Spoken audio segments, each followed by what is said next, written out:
How you guys doing? This is Derek with Dylan Woodworking. I previously did a unboxing video of the True Position cabinet plumbing jig.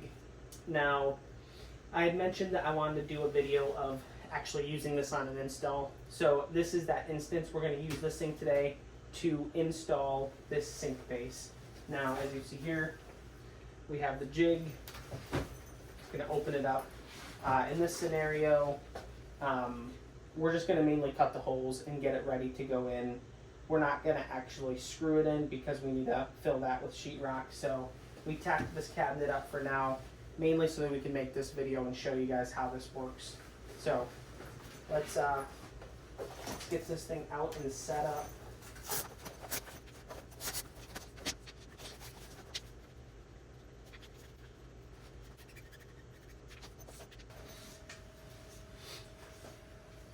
So now we have it set up. Make sure you know that these, you can push these in, you can pull them out. It depends on what you want your spacing to be.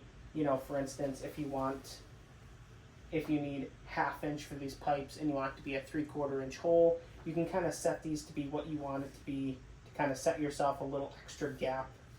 You don't have to use those. I mean, you could set this so that the metal is exact and just transfer those to your sink base as an exact hole and just kind of go from there.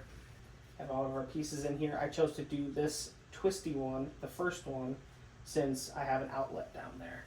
Now I'm going to move the shot so that you guys are a little bit closer, but I'm going to put this thing right in here, and I have a screw and a screw gun for me to actually kind of hold this level. So let me make it so you guys can see what I'm doing a little bit better, and then we'll go from there.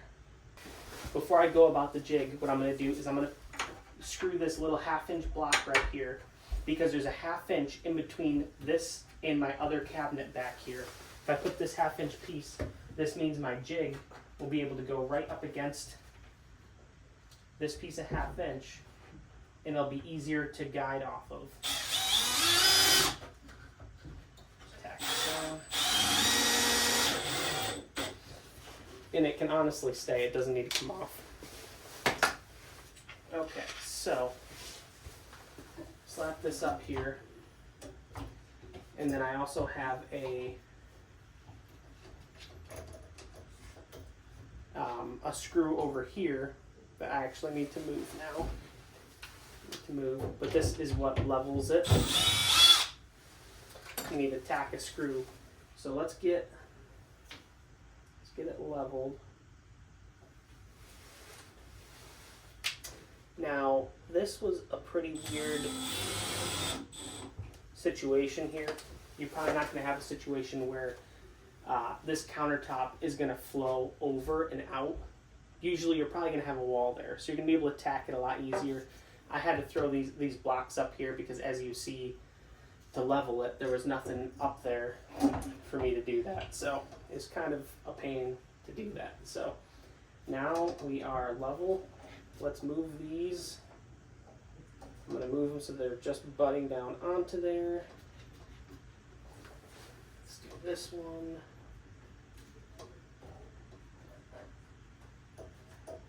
Down onto that pipe.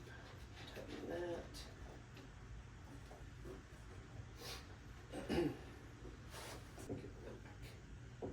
Yep. Right there. Okay.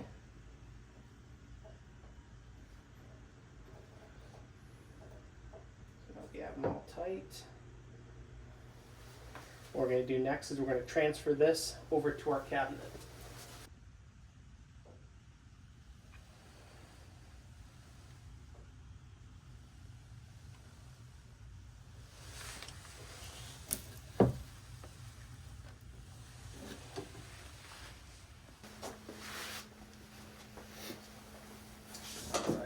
So what's nice is this can kind of just sit up there. The way it's designed is shift it there and shift it around, and it just stays up.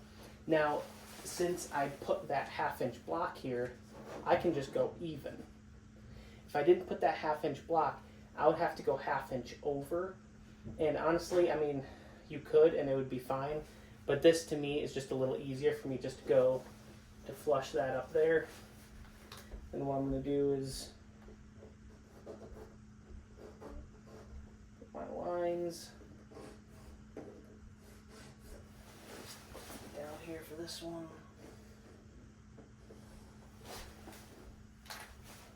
That's all that's to it. You definitely want to make sure that you have the right side that you're putting it to. Don't butt it to this side, and then everything is definitely going to be off. But yeah, that's all that's to it. As you can see, my marks, it's giving me the points to where they are, and I can go based off that, whatever size hole I want to go. And yeah, let's drill those.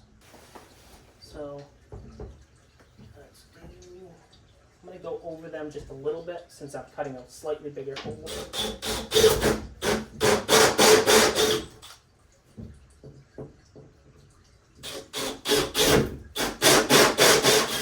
I want to finish them from the inside so that it leaves a clean cut in there.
You have perfectly located holes.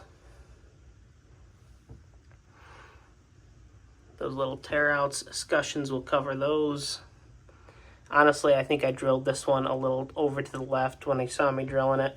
But it's always a good idea to use a slightly bigger hole saw anyways.